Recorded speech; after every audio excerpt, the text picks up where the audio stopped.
your attention, please? Yo, what's up? Baby, let's go! Old school R&B, hip hop, reggae, sports, talk shows, and a whole lot more. You're listening to the internet's hottest new radio station, WNB1 Radio, New Bedford, Massachusetts, home of the legendary Tavares and just a collection of some cool-ass wonderful people.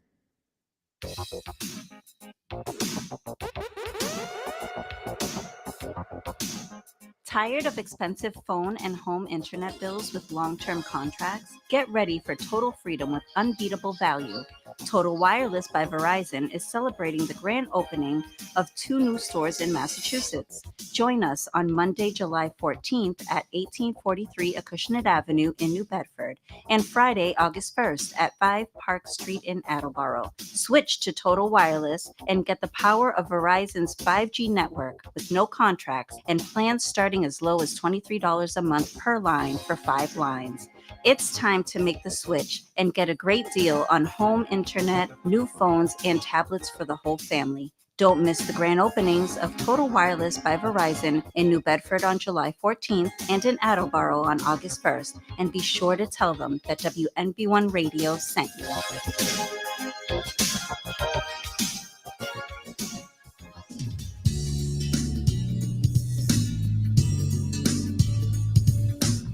For a truly satisfying dining experience, look no further than Top Shelf Bar and Grill in New Bedford, Massachusetts. Our family-style restaurants offer an array of mouth-watering dishes, from pub favorites to traditional Portuguese cuisine. Treat yourself to an expertly prepared Portuguese meal or unwind with a handcrafted cocktail from our bar. Be sure to try our signature creations, including shrimp Mozambique, bourbon tips, grilled salmon, and the signature top shelf steak. Our warm and inviting atmosphere, combined with exceptional service, ensures a memorable experience. Since 2011, Top Shelf has proudly served a unique blend of Mediterranean-inspired cuisine, reflecting Portuguese, Spanish, and American flavors. Our founder, Robert J. Afonso, drew upon his industry expertise to create a welcoming space where everyone can enjoy a delicious meal, catch a game, or simply relax with friends. We strive to make our house your house, fostering a sense of community and supporting local organizations. When you visit Top Shelf Bar and Grill, make sure to mention WNB1 Radio and enjoy your meal.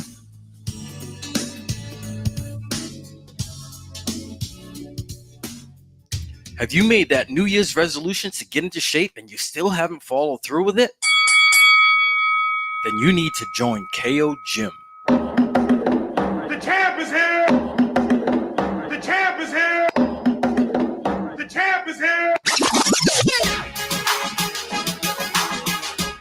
KO Gym is located at 50 Conduit Street in the north end of New Bedford, within the historic mills in a 5,000 square foot space, within plenty of room to train for social distancing, and the facility has unlimited parking outside. KO Gym offers exclusive training in Muay Thai, kickboxing, boxing, grappling, jiu-jitsu, as well as strength and conditioning programs. So if you're looking to train to get into shape to train for self-defense, or if you're looking to train to compete professionally, KO Gym has experienced professional staff to help you obtain your goal. They also offer one-on-one personal training as well as group classes to satisfy everyone's needs. So go ahead and let KO Gym help you make that change for a healthy body and a healthy mind. And also tell them that WNB1 Radio made the referral for you.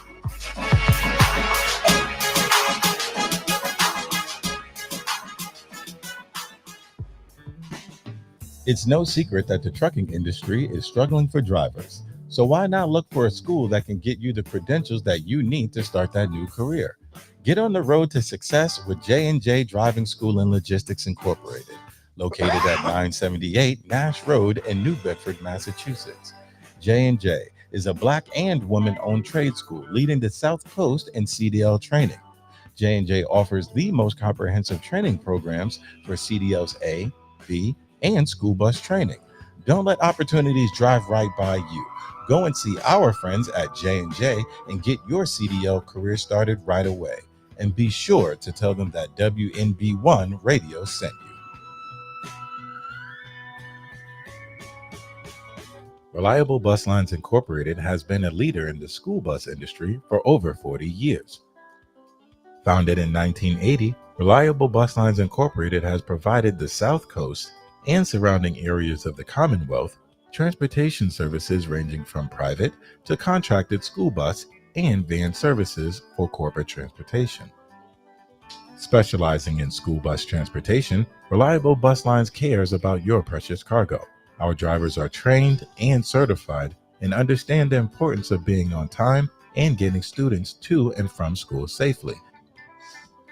A staple in the greater New Bedford region, Reliable Bus Lines Incorporated is a women and minority-owned company. Our staff prides itself on being diverse, professional, and helpful. Call now to book your next outing, 508-992-0342. So come and take a ride with Reliable Bus, the bus you can trust. And don't forget to tell them that WNB1 Radio sent you. Ladies and gentlemen, may I have your attention, please? Yo, what's up? Baby, let's go.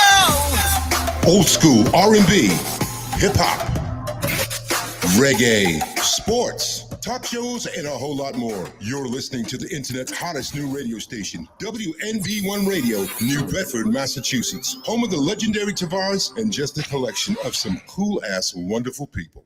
Good evening and welcome to WMB1 Radio, Straight to the Point Sports. That is what's airing right now, and I am joined by my regulars, the cast and crew, which consists of, that guy right there. Look at him. He looks cool as all hell. Cool as the other side of the pillow. Yo, who is Ooh, sunglasses? Kevin Rudolph. With them bright ass lights in my face, me. When the older you get, the more light sensitive your eyes get to light. Steve Lopes and Derek Consatio. All three of them are here, already going at it. They're already getting straight to the point. I can see it. It's happening already. What's going on, fellas? What up? Here on mad at Steve. He's the only winner on the stage. We're here on this this warm September night in New England. The weather's good. It's great football weather right now. Great football weather. That'll be one of our topics. Of course, we'll be talking about the week that was week 1 in the books. It's in the books, and quite a few surprises. We'll talk about them, as well as we'll ask the guys what games they want to discuss, and you, the people out there, you can also chime in. Obviously, there's a comment section. You can hit that, or you can phone in. The number's right there, scrolling across. 774-425-2631. As always, go ahead and download the WNB1 Radio app. All right, fellas. So today we're going to talk about, I already said it. Well, the big story was the NFL kicked off on Thursday night, and it brought us right through Monday night. Great games on tap. So out of the 16 games, 12 of them were decided by one score. That's what made it such a great weekend. One score. So yes, it was a great weekend. We'll each of us, I'll ask, all three of us, and 4 of us, I should say, including myself, to see which games, caught our interests, and we'll go from there. We'll break it down. Also, we need to talk about, we're going to be having a caller at some point call in. His name is Orlando Melendez. And for you UNC fans, you may remember him. That's right. He was a North Carolina Tar Heel. He is now currently a Harlem Globetrotter, and he's going to be calling in. He's going to be at the Gathering of Styles. That is a martial arts workshop that's going to be taking place this Sunday at the Seaport Inn and Marina on the historic New Bedford Whaling Port at 110 Middle Street in Fairhaven. All right. It's like I said, this is Sunday. It starts at 9 a.m. and ends at 5. He's going to be one of the people, as well as former heavyweight boxing champ Ray Mercer, former football player Lamont White, Patrick Pass, former college Heisman. What was he? He came in second place, third place. He was a candidate. Yeah. Major Harris is also going to be there. Third place. as well as a whole slew of other people, including locals like Ray Sucre Oliveira and Jason Pies, boxing legends, as well as it's a gathering of styles, but it's going to be a martial arts workshop, and there's going to be plenty of martial arts specialists in the building. So if you're not doing anything Sunday morning, head on down there. Get some heavy hitters. But we're going to be expecting a call from Orlando Melendez at any time. Also, we need to talk about the big fight happening this weekend. Fellas, how y'all feeling about the fight? Excited. Canelo and Crawford. That's anybody's fight, man. Saturday night. So, I mean, as we look at it, right, from the outside in, where do we rank it amongst fights that have happened? What is the next closest fight that has happened that we could say, oh, it piques our interest as far as that? Top of the food chain, in my eyes. Top of the food chain? Not like the top, but I'm just saying the upper echelon of it. In my opinion, it's probably like maybe 3 notches lower than the Mayweather Pacquiao. Only because that fight was built up for years. Yeah, they kept. Yeah. This was just it just happened in the making. Well, we kept hearing about it. We never thought it was going to be finalized because the weight. But even but I'm saying that Pacquiao Mayweather fight was what 9-10 years. I can agree with that. Before it was definitely happened. past its time. That's It the should have more happened. in our most recent history, and that was a while ago. So I'm going to point at a couple of heavyweights. The first time they fought. Can you name it? Tyson Holyfield? No. More recent, most recent. Two heavyweights. Oh, Tyson Fury and there you go. What's Bingo, his face? bongo. Bomb Squad. Yes. Yeah. I think that was the last fight that had, for me anyway. I don't not taking away from you, but for me, that's the one that had a good build up to it, and it didn't disappoint. Errol Spence and Terrence Crawford. I thought that fight itself. It was a different story. No, but I'm saying, but the fight itself kind of made the build up even better because Errol Spence got his ass handed to him. I'm sorry, that was another one for me. Yeah, but it's been some time, man. Boxing just I don't know. The best doesn't always fight the best, and it's terrible, and it's watered down. And you watch a fight, and it goes to the judges, and you're like, "What did they just watch?" Yeah, what did they watch? They wasn't watching the same fight as I was. Yeah, like, it's crazy. And the way this one came together wasn't something you would expect because Crawford had to go up 2 weight divisions to get up to this division, but he was determined to see the best fight the best no matter what. And then if you look at Crawford's last fight was it super middleweight, whatever it was, he didn't look that good. He fought flat-footed the whole time. He did. And he's not a flat-footed fighter. Yeah, so that's indicative of what's going to happen come Saturday night. I don't know if Crawford. I'm rooting for Crawford. Don't get me wrong, but I don't know. Pacquiao. Excuse me. What's his face? Canelo is that guy. Did anyone hear anything about him possibly with his shoulder? Yeah, he denied all those reports, but I heard several people report it. He also, you don't know what to believe. The last thing I said, he said, "Oh, you heard that? Shh, keep it quiet. Don't tell Canelo." But we don't know if it's my left shoulder or my right shoulder. To me, it's already opening up the door for like a scapegoat. Like, hey, excuses exactly, to be like, hey, you heard rumblings of it before the fight, and then after the fight happens and he loses, especially if he loses badly, because that's a possibility. Let's face it. Like, it is. It could be another Crawford, Spence all over again. It could be, but at the same time, like, but Bud has this little knack about him where I think we're going to find out some things Saturday night about what Bud is all about. Not that we already didn't know, but Bud just has this little knack about him where he has a little swag about him. Like, I can't wait for this. I'm going to show you. I don't know if I'm wrong by saying that, but I just have this feeling. I'm with you on that. He's definitely not scared. So, he's coming to fight. So I'm just looking for a good fight Saturday. So going back to what Steve said, how it all came together. I mean, it was a no-brainer for Crawford, seeing that the amount of money that he had in front of him, you could probably put 3 fighters together and he wouldn't have made that money.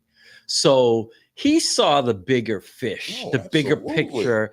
And you know what? 2 weight classes, I'll do it. Yeah, He's not that much 37? smaller. no, No. you've seen them in the Like- last, like the he's- last thing. They're He's pretty tall. much He's equal in taller than size, so Canelo. He's a little taller. He is. Honestly, and he did it over a long period of time, so it's not. At first, when I first said it, I was thinking like Canelo's like 5'10", and this dude's like 5'7" or whatever, small. But no, he's Actually tall. taller. He's taller than Yeah, Canelo. like an inch or two taller. To use past history, like Roy Jones went through 3-4 weight classes with ease. That's Like, the he guy I really saw did. most successful doing that. Yeah, you know, Yeah. so you know, and maybe somebody like Ray can speak to this. It all depends on too. You're walking around weight, right? yeah, Think about it, right? absolutely. You're walking around, whatever weight you're walking around at, whatever weight you're accustomed to, You feel comfortable with. yeah, you feel comfortable with. Now, I can't speak for it, but the transition from the walking around weight to in the ring weight.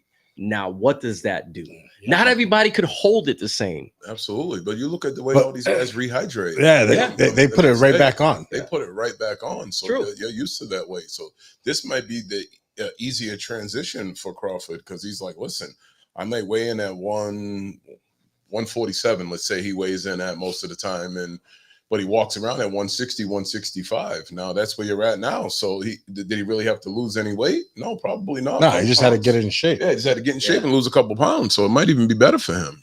And we've seen other guys who put on weight and didn't look as good. Yeah, absolutely. And that's my point. Will it affect his performance because he's never fought at that weight? He might walk around No, at he that did weight. fight at that weight. At 168, he fought at 160. He probably, well, it's Yeah. And that was his first time up to 160. So he's going up two times in a row. And Derek admittedly already said he fought flat-footed. He did, and hopefully it was just to get his feet wet and everything else what he's working with. Is that because he was worried about fighting stronger people at a higher Oh weight? yeah, he's gonna taste some power. Oh, he is. And He's gonna taste. we all that, know that the body. quality of his chin, of Canelo's chin. He's been hit by some of the best, and seems like he still keeps coming. Like I've never seen somebody stop him in his tracks. So I don't know if Bud is gonna hurt him per se power wise. He's gonna have to outclass him and outbox him. And Canelo goes after that body, man. Yeah, I think Bud will be ready for that. He's always been in supreme condition. I think he expects the body part, but fighting somebody who normally fights at 168, Yeah, there's that a power difference. There's expecting a body part Yeah. and then getting hit by Yeah. somebody that's 168. Well, that's what Mike Tyson probably- used to say, right? and probably- Everybody has a plan until they get punched in the face, and probably and their plan he's changes. weighing in. He's weighing in at 168. He's probably gonna be fighting 175. Yeah, I'm just concerned what his effectiveness at once because we've never seen him at that weight fight. We were used to seeing him fight at 147, 154. Does it change his style or his effectiveness? So that's part of the intrigue of the fight. And here's another thing: he ain't fought since last August. Canelo just fought like not too long ago. Crawford ain't fought for a year, in a month now. Like his last fight was August of 24. Like it's. I know he's a professional. I know he'll be ready. That's not what I'm saying, but a little bit of tune up here and there. Sparring is only so good. It's not a live fight. Like, you know what I'm saying? It's not a fight where, you got headgear on most of the time and it's just not a live fight. So it's good to get ready, but an actual fight. You know what question keeps going through my head personally? I don't think Crawford wins by stopping him, so he has to outbox him. Does he have a chance to get a decision no matter how good he looks against Canelo? Because I've seen some Canelo fights where I thought he lost and his hand was raised. Well, I haven't read anything about a rematch clause, so that would be interesting to find that out. Like, I don't think I've ever researched it either, but can you just imagine if this fight's a bomb burner? And I don't know if he gets an honest shake. I haven't seen memes where one of the fighters start there with it, they're raising their hand and all of a sudden draw. Yeah, it's crazy. It all depends on the box office. If bro. Canelo really won by 2 rounds, I think we'll see it viewed as a draw. He's going to have to dominate, and I just don't think he's. You mean Crawford? I mean Crawford. Yes, I don't see him stopping Canelo, but I could see him outboxing him if he's smart. If he fights smart, stays away, picks his shots. But I don't see the judges allowing Canelo to lose. I just have that gut feeling. It's in Vegas. Yeah, it's in Vegas. I mean, I get that, and that that's the old thing with boxing. Like, you really have to knock the champ out to really beat him. If you're on a close fight, in our era and back to the 80s and 90s, usually the champ would retain the belt. So Does Crawford have to win by knockout, or does he have to just absolutely annihilate him the whole fight? Like, you know what I'm saying? There's punch stat numbers, there's all that stuff. But like we said before, boxing is just different.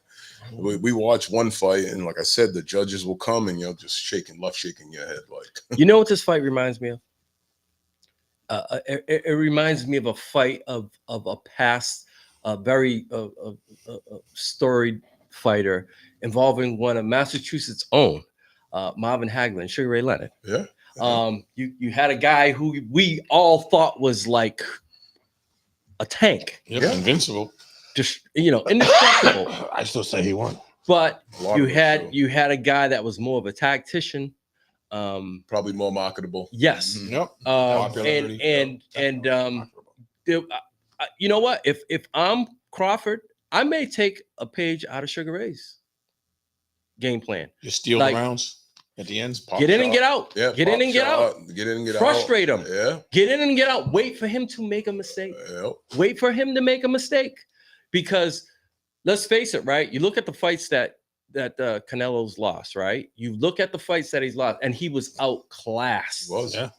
Right? Well, he couldn't out punch Bivol because he was just as strong as bigger. him. Yeah. He was just bigger. He was bigger. He was bigger. Mayweather, he was outclassed. Yeah, and Mayweather, that was early in his career. He just outclassed. Yeah. I mean, they didn't even belong in the same room. Mayweather fought like a picture perfect fight. Yeah. It was damn nearly a shutout. But that's the thing.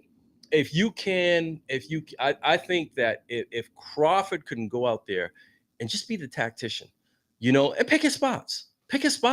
Agreed. I think I think it's going to be a close fight. I don't see anyone. I'd be shocked if you see an early flash knockout.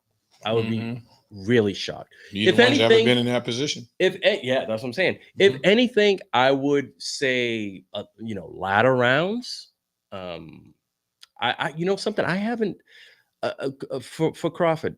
How many times has he gone the distance? Has it been a lot of fights where he's gone the distance? Because I think he's like 30. He's like 38 and 0 with 31 knockouts. So here we go. He's going deeper waters. It's not like he's had flash knockdowns. In his last fight, he went the distance. So Yeah, that'll be interesting to see. I know Canelo's gone to he's gone to the distance quite a few times.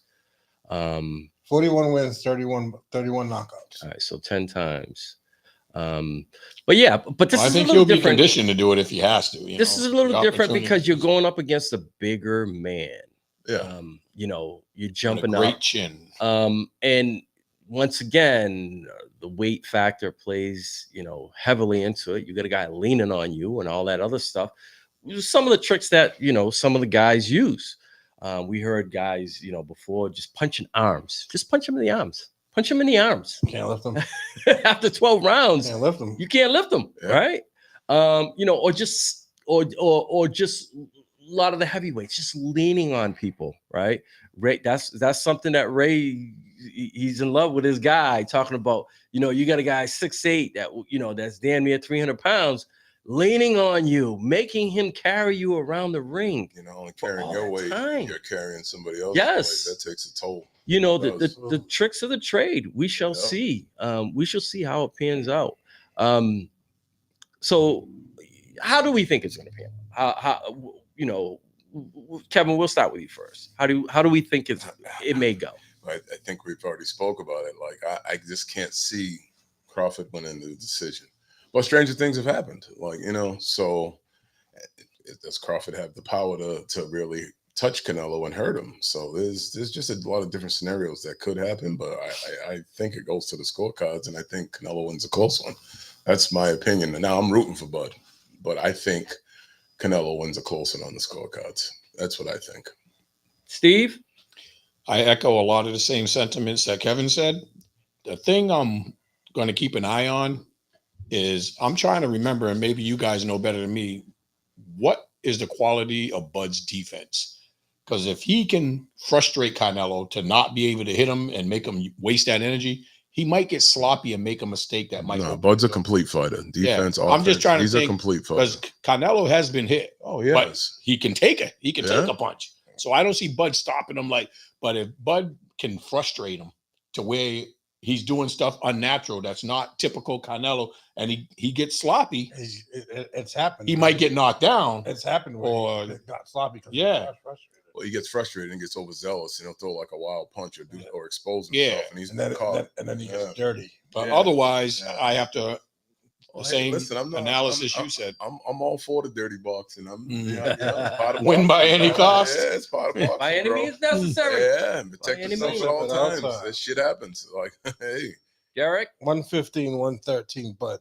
Ooh. So how does he win a tight decision? Because the popularity of Canelo, he dominates him.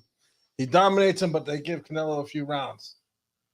So you're saying he really wins by 5 or 6 rounds, but they score it tighter. Yeah. I do see Crawford frustrating him at some point because Crawford is a very smart fighter. Like he really is. So I do see him frustrating him, but I can't see him beating Canelo on the scorecards. I want him to, but I just can't see it happening. You just said it with the popularity of Canelo. Yeah. I'm gonna go one step further. I'm gonna take it one step. It's gonna be a draw.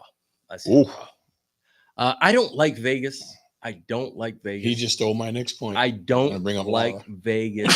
Excuse me. Sorry. We've seen crazier things happen in these big prize fights, and I'm going to say a draw. And when it's all said and done, I'm going to say that Crawford probably is the busier, more volume, more contact fighter. And we're all going to be saying, what the hell did we just watch? That's the way I see it. Can you highlight Mr. Victor's post? That was going to be something I was going to make reference to, but at the end of the boxing contest, because that's what I'm hoping not to see. The thing with that is that was good point, Nick. That was a long time ago. I know, but it's still the same thing we might see. Yeah. Like somebody... I thought Lara won. Lara whooped his ass. Yeah, he had that Mayweather fight on the horizon that would have messed up the money. And to backpack on Nate's point, like Canelo's pretty much the same fighter to me still. Like, but he was young. He was young. Okay, everybody keeps saying that, but you know, that was his first big fight. You get better with age in boxing. Or yes. Like you think so? He's gotten better. I still think he has the same tendencies and some of the same loopholes that you can get through. No, I get that. I'm not saying he didn't improve in some things, but he still sometimes is that guy. He's overconfident. He feels his power is always going to win out and everything. And like I said, Bud's a real smart fighter. He's one of the smartest fighters we've seen. So we'll see. There's a lot of interesting storylines that got to play out, and we'll see who's right. Lara did whoop his ass. Yeah, and that's my biggest fear of this fight. Yep. Something we've been looking forward with all this hype, and then we all say he got him, and then this is draw. This is what this is where I'm going. I see it as a draw, and as I said, I think Crawford will be the busier fighter. He'll land more. And with a naked eye, we could probably say he's won more. And then they're gonna say, well, a draw. And you know what? You can't beat the champ. And it only makes for a better part 2. And I think that's what if there's not a knockout and both fighters are around that, I think that's what you're gonna get. At this point, I think if there's no knockout and you give the decision to Crawford, I think that makes a better part 2 because everyone think Canelo's going to want it more to come back. This is what I think. If it goes to a decision, especially if it's a split decision, I think you're going to see a rematch anyway. Yeah. I think Bud would want that. I think another 50 mil. I think which one of them will say no? Yeah, well, Canelo's making 3 times that, but he's made that type of money. He's used to that type. That's life changing for fighter's Crawford. going to say no to and it will probably be an even bigger payday. Yeah. For a part 2. But yeah, I mean, I just don't have any confidence in Vegas. I don't. Agreed. You know what's funny is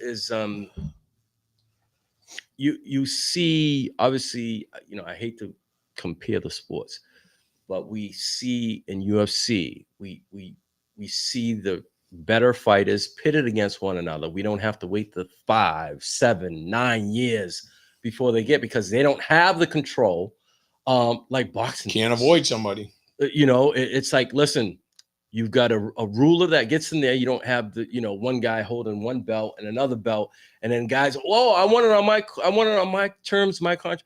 No, you have one exalted ruler who says you're going to fight or else. The next guy Or gets his else. chance, and you go to the back of the line. So yeah, I don't have any confidence in Vegas. I don't.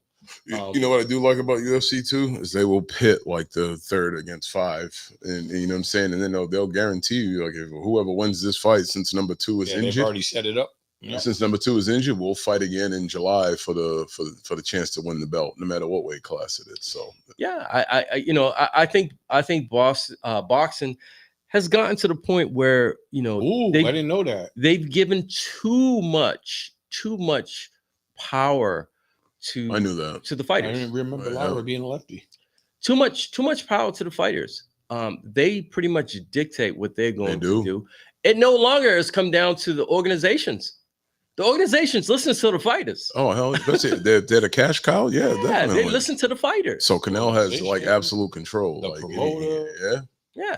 All the people making more than the fighters. Not for nothing. This Sheik guy, he's making a lot of shit happen though. Yeah, he is. He's throwing his money. Without him, a lot of these fights don't happen. Yeah, they don't. Well, the thing is, he's willing to take the risk. Yeah. He's willing to take he's got the money to put out there. Well, he's got the money. He's got the money. He's got the. It's endless. It's endless to lose $1 billion and smile in your face like, hey, I tried. It's endless, and I'm gonna try again. Yeah. So of course, people are going to start to gravitate towards him because he is the cash cow. Yeah. He can make things happen where other promoters are like, nah, I'm not going to do it because it's a risk for me. And he's like, what's a few million? Yeah. A few million's nothing. And he's talking about I can fly whoever you want over. I'll send a few of my private planes over. I'll pick up the whole city. So yeah, I like the fact that that they're out there taking risks. It started on was it Cinco de Mayo? Yep. Where they had that whole slew of fighters. We've never seen fights like that before. Especially all on one weekend. But it was trash. Yeah, it was trash. But at least the effort was there. Yeah, at least it was, no doubt. Sunday was the best day of them all. And that's the one I did it with. Yeah, the one I ended up YouTubing all the fights. Like it was so crazy. Like, why didn't they do this on Friday or Saturday? It was crazy. Yeah. So yeah, I just want to see a good fight. I can live with. We've all learned to live with what the judges ultimately do. The sort of like the ball doesn't lie, the fist don't lie, right? Real recognizes real, and your eyes aren't lying to you when you see a fight. But it always seems that way with judges. It's like, dude, what are you looking at? One judge will have it like 6 points less. It'd be like a 6-point swing. You just watch the same fight. It's like, yeah, what are you watching? So drastically different scores. It's like, what are you guys watching? It's like polar opposites. So yeah. Some guys will have it 4 points, 4 rounds of one. Yeah. And the other guys will have it even. Yeah. Like, how the hell does that happen? What rounds did you give him? I don't. My take on the whole thing is I do not trust Vegas. Boxing, out of all the sports, has to be one of the most controversial. One of the most. Speaking of controversial, did we see it happened last week where the I don't know what country was he from, gave the medal back to Japan. Was it Japan? I was either Japan or China. Or China gave it back to Roy Jones. Gave the medal back to Roy Jones. It was an Asian. Yeah. I want to say South Korea. Here we go again. Could be. We all watched that fight. That dude didn't win a round. Nope. That dude didn't win a round. And that was Olympics. That wasn't like a money marketing thing. Like and let's face it. So Olympics is totally different from pros on how they score. Yeah, totally different. And we know how busy of a fighter Roy Jones is. Yes. I mean, I felt it's happened a few times in the Olympics. Floyd Mayweather. Oh yeah. I felt so bad. I remember seeing that fight. I felt so bad, and I couldn't wait to see his first fight. Back then, it was on ESPN. Mm-hmm. And he was fighting out of Florida. And I remember, I'm like, oh man, I wish the best, nothing but the best for this guy because he got robbed so bad. So bad. To carry that, I know it bothered him all these years, no matter how great of a professional career, but I respect the other fighter. Yeah. Saying, I reckon it wasn't my decision. They gave it to me. What was I supposed to do? Listen, You when see they the look wrote, on the when they- man's face when yeah, when they wrote, it was like, huh? Like who? me? Wait a second. Yeah. Even I know I lost. Yeah. Yeah. That's telling right there in its own. But I mean, you know, that right there could literally break someone to the point where they never wanted to box again. I don't even think he did fight again. You know, and it's just like the other guy. I never seen him fight in the pros. No, not around here, anyways. No, but I mean, you know, it could, like I said, it could have gone south, but it didn't happen that way. You know, Roy Jones Jr. turned out to be a great pro, and you know, everything worked out well for him. But yeah, I mean, the judges, man, I just boxing is off to me, man. It really is dirty. It's really dirty. And the crazy thing is, I think when we're sitting here next week reviewing this fight, we're all going to say we were treated to a hell of a competition. We might not agree with the outcome, but I guarantee both people are coming to put on a show, and it's going to go down as one of the best boxing matches we've ever seen. Hopefully, the judging doesn't tarnish how quality of a fight, and it takes its rightful place in history. Is We one of the need best more fights of this caliber. Yeah. Even if it's a bit under, but you just need the best fight and the best. All these belts and everything, I'm getting really tired. But I have to respect Canelo a lot too, because he made a comment that I agree with after I hear it. He has nothing to gain by fighting the smaller men, because somebody's going to say you should have beaten him anyway. He was a lot smaller than you. You're like, you know, that risk for him is greater. Now, if Crawford wins, he gets all the admiration in the world because he moved up to slay the I still think that Canelo should have fought Benavidez. Yeah. It's the one fight that I was There's power for hoping power. and That praying that for. matchup could have. The Mexican monster, and he avoided him because he knows like he has. You don't want no part of that. Yeah, you don't want no part of it. And then so now you got Benavidez, who's kind of being watered down because he's jumping weight classes too, and he doesn't look like the same person at like light heavyweight or whatever he fought at or whatever it was. It's just he still has that power, but now he's fighting dudes that are walking around at probably 200 plus pounds at some point in time. He knows he'll never get that shot. You know what I'm saying? It just it to me, that move right there watered down boxing even more. Just him avoiding it, and it just really, I don't know. It's just, don't get me wrong, this Canelo Crawford fight is going to be interesting, but the fight I really wanted to see was obviously Benavidez against Canelo. Because they both were at that weight. Yeah, and they both. That was natural for both. It was 168. It was the fight that was supposed to happen that never did, and I'm not sure we ever will see it now. All right, let's move on. Let's move on to the NFL. So we know week 1. Hope that Nick Victor guy sticks around for the NFL. Week 1 is now in the books. Like I said, 12 out of the 16 games were decided by one score or less, which was really telling. Typically, you get a lot of, the first week, you get a lot of lopsided games. And this wasn't the case. The very competitive games that literally went right down to the final drive, and so forth. But so fellas, I'm going to ask you all. I'm going to put it out there. Biggest surprises of the week, games that you thought were going to go one way and they didn't. Biggest surprises.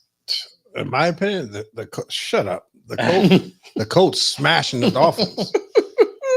The coach smashing the Dolphins was a big surprise to me. I thought it was going to be a better game. I wasn't really surprised by that because hella shit I wasn't surprised by that because I think we all know. Either. We all know the Dolphins. They've been trying to shed salary.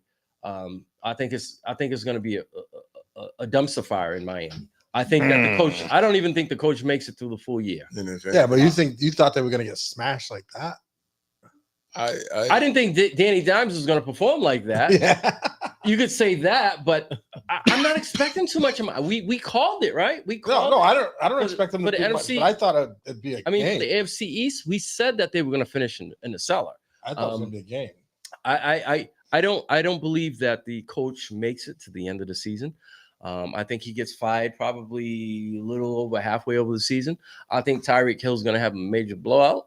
Already did. Well, yeah. Well, And the week got worse this week. Yes, Yeah. he's getting investigated for possible domestic violence with accusations made to his ex-wife now.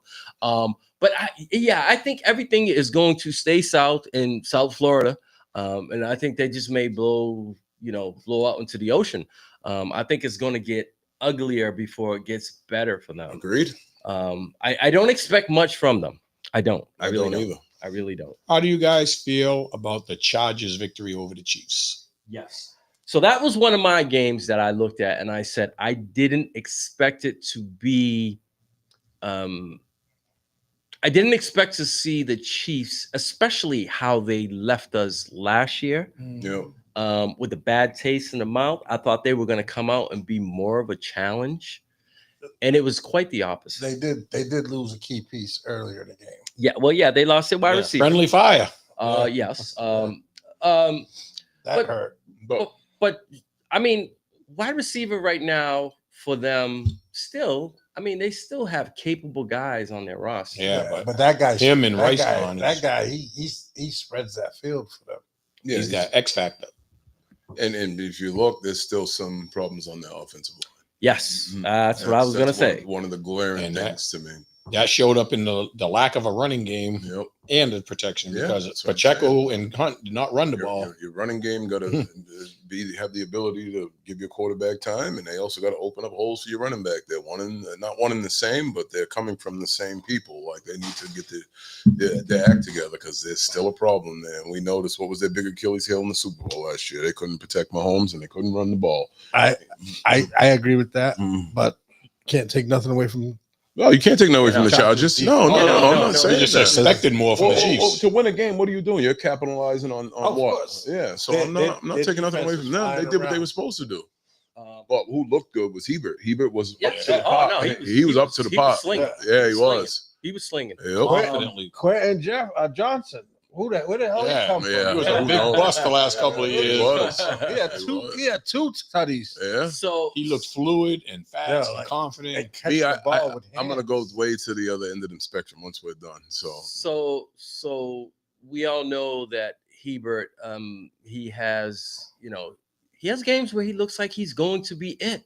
Then he has some head scratches. Yeah, he looks like he's the best damn quarterback in the league in some of them games. Ran the ball with confidence himself. Usually he's an in the pocket type guy, right? Yo, wasn't he running dudes over? That's what I'm saying. He thought he was Josh Allen. I thought that style. That's what made Mahomes lower his shoulder on that one scramble. He said, he did it. I got to do it now. Yeah. So physically, he's a lot bigger. He is. He's a big guy. Yeah. So yeah, he's a 6'5". Yes, and like 230. He's solid. He's a solid 230. So like I said, he was slinging it and he looked like the it quarterback. He did. He was dropping the ball in spots where I was like, God damn. I mean, he was dropping dimes. And even when he needed to scramble, he was running really well. 25 34 for 318, 3 tutties. Yep. Yeah. How many rushing yards did he have? He was their second leading rusher. He was. I remember that, but I didn't know. 7 carries for 32 yards, average 4.6. And the game stealing, like 14-yard run. Yeah. But yeah, I think I expected a little more from Kansas City. Like I said, especially considering how they look so awful. And right out the gate, it didn't seem like they had no urgency. None. Right out the gate. The Chargers went right down and scored. Yeah. With no resistance. No problem. Now, if there's one thing that we could count on last year, it was the defense. That KC defense was. And it didn't look like the defense. Oh, they got exposed in the Super Bowl. Yes. Yeah. Yes. Yeah. Copycat league.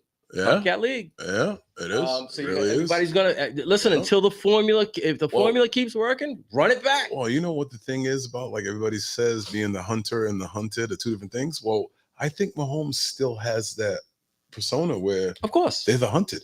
Like you guys in the like, AFC. Yeah. In the AFC. So now they're gonna get everybody's A game. Like we're playing the Chiefs. This guy's been to 5 out of 7 Super Bowls, or whatever the hell it is. They're like, you know what? Yeah, something like that. And they're coming for them. Yeah. They want to prove a point. I think Kansas City has done trolled teams for, the last, the better part of the decade. Yeah. So teams are like, they want their get back. Oh, hell yeah. They want their get back. bully. Especially that team in that division. Yes. Oh my God. 8 straight years. Yeah. So they want their get back. We did say when we previewed the division, it wasn't going to be so easy. Yeah. So a lot of teams are improved. Yeah. And we flip-flopped the quality between Denver and the Chargers. Remember? We're like, they're both going to be a notch better this year. Yes. So I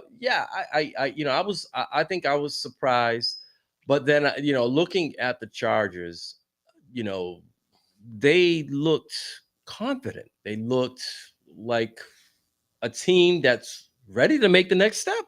Absolutely. They really did. They did. Both offensively and defensively. So it remains to be seen if was this just a hiccup for the Chiefs? And moving forward, how long is the wide receiver going to be out? Oh, it's day to day, week to week. Oh. I Yeah, need to check on it's not a total separation, but it's separation. They said that he might wear a brace on Sunday and play. I think it's going to be a pain tolerance. Yeah, it is. So, and we just would backpack on your question. Like, listen, they go play the defending champs this week. Am I right? Yep. So we'll see what they're made of. Yeah, if y'all not up for that game, then you shouldn't be playing football. So right out the gate, their schedule is brutal. It is. It's brutal. Oh, it's throughout the season though. It's not just out the gate. Yeah. They'll run into a stretch where they're like, okay, these are winnable games, but throughout the season, they're reminded, like, remember, you're the runner-up for the Super Bowl, so this schedule. They're not beating up on teams in their division no more. So. No. It's eerily similar to how the Patriots ruled for all those years, and then they got a reprieve, a couple of years, and then right back to Old Faithful. Like, we're gonna just roll up, and we're gonna roll up, 5 wins right off the rip. It doesn't work that way no more. Nope. Hey, but if you're KC, do you feel like you just got punched in the face because of this dude that they're letting play that should be suspended one game? And they're saying that they gave him the suspension for the last game? Kid from the Eagles, Carter? Oh. That's some dirty shit. Yeah, I mean... how can you suspend him for the game that he was already involved in? Yeah, I know. I disagree with that. That's where the union stepped in and it's like, hey, well, the suspension should already count because he didn't play one snap in the game. And but you can look at that both ways. It could be, and this is a Cowboy fan saying it about the Eagles. Like, did he already serve his game suspension? My opinion, I say yeah. Like, that's just being honest. The only pushback. I don't. The only pushback. I get it, but I get where you're coming from. The only pushback I have against that is, when's the last time we seen a football player spit at another football player? Terrell Owens. This is the last time I can remember. Who did he spit at? Wasn't it homeboy from the Cowboys? Wasn't it Brock Marion? Did he? I don't know. JJ Stokes spit at somebody too at one point in time. I remember that. All right. So since then, we've witnessed it, and we've witnessed it in basketball. I can't remember if it's ever happened in baseball. I don't know. But more prevalent in basketball. We've seen it on the local level here, right here, just a couple of towns over. In state tournament, we've witnessed it. I think a precedent needed to be made. Absolutely. And somebody had to be the example. I thought the suspension was light. I thought that maybe they should have went harder on both ends, harder on the suspension and harder on the fine. Yeah. That's just you got to make an example of someone. Unfortunately, if you're the dumbest person to go ahead and do that and spit when we have high def cameras, we not only have high def cameras, we have there's probably over 50 cameras in the stadium. If you're going to be foolish enough, in the most open spot in the field, and not even the all fact eyes that on you, no hiding. The open spot on the field, and each team is 8 yards away from each other. So there's no reason for a camera to be looking 30 yards downfield. Everybody's on that particular spot at that particular time. It's crazy. If you want to be the idiot and the test dummy to go ahead and do something like that, then you deserve everything you get afterward. That's my opinion. I'm okay with that too. I thought that they should have made him an example. and for just one game, it didn't really. And there was a fine too, but at his paycheck, that's the fine's No. light, and the $55,000. suspension obviously is questionable. But like I said, I'm okay with it. Let's play football.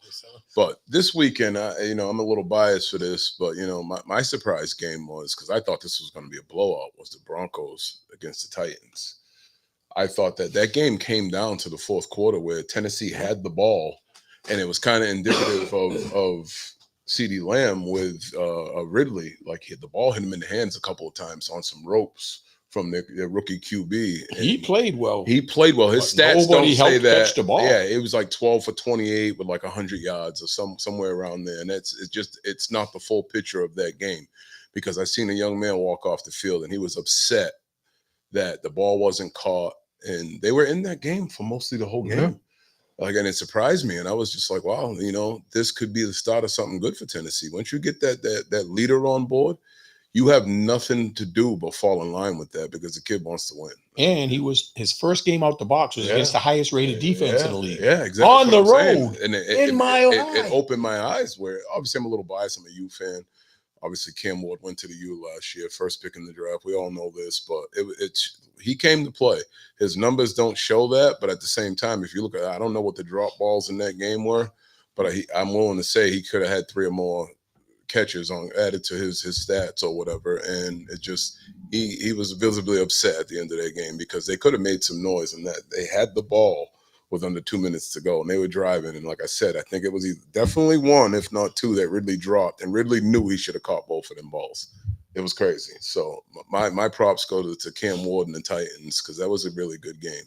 And then to follow through with the rest of the day, we had the Sunday night game. Oh my God! Yeah, that was a great game. And I fell asleep in the fourth quarter. I fell asleep. That was a great game. Monday night, I had to take a nap to make sure I watched my Came out of school, turned the ringer off. Yeah. I was like, I'm making it through this game, but I fell asleep. And when I saw the highlights and saw what I missed, because Baltimore looked unbeatable. Yeah, Derrick Henry was running the ball. Yeah, hold the ball. It's a different game. Him and Lamar played great. So something. A lot of people are shocked at it, but this is their identity. They've done this. They did it several times last year. Yeah, they did. They did it several times last year. But you wouldn't expect Henry to fumble in a key situation. It's a different player all the time doing something. You might get a fumble, a key fumble. Last year, yeah, tight end dropped the ball in the end zone. Yeah, or the big toe. Yeah, yeah. It's just likely the big toe at the beginning of the season. It's just this is their identity. They can't rid themselves of a bonehead play plays down the end. Just like last year, he brought up the big toe and it cost him that touchdown. But this year, now you have the other team that most people are picking besides KC and Baltimore to win the AFC. So this is had them beat on their field. Oh, this is downright already indicative of what's going to happen towards the end of the year. Your strength of schedule, head-to-head matchups. That's huge. Head-to-head. They're already one up on the game. Yes. So, and both teams have a pretty tough schedule. So we'll see what happens. Why? And I kind of like Buffalo's already has the edge because they're in a lot likely division where Buffalo's going to probably might sweep the division. Yeah. Baltimore may not do that in their division. No, their division's tough. No. So with the score this is being a big win for Buffalo to come back like this. With the score being 41-40, do we give more credit to the offense or less credit to the defenses? Because I thought Baltimore's defense was supposed to play a lot better, and Buffalo did what they wanted. Answered some questions at wide receiver. That kid Coleman can play like this for the rest of the year. Buffalo's and the other kid Khalil, he was Shakur. He was a little bit of a sleeper last year. Like he was always the highest proficiency. Like how many passes they threw to him, he caught like 80% of them. But coming in this year, if you read the scouting report, they still didn't have a true number one receiver. Did we see one emerge Sunday night because he had a game? Yeah, he did. I don't think he definitely improved, but if you don't know, when they got rid of Diggs, they copied what Kansas City did. A bunch of one guy.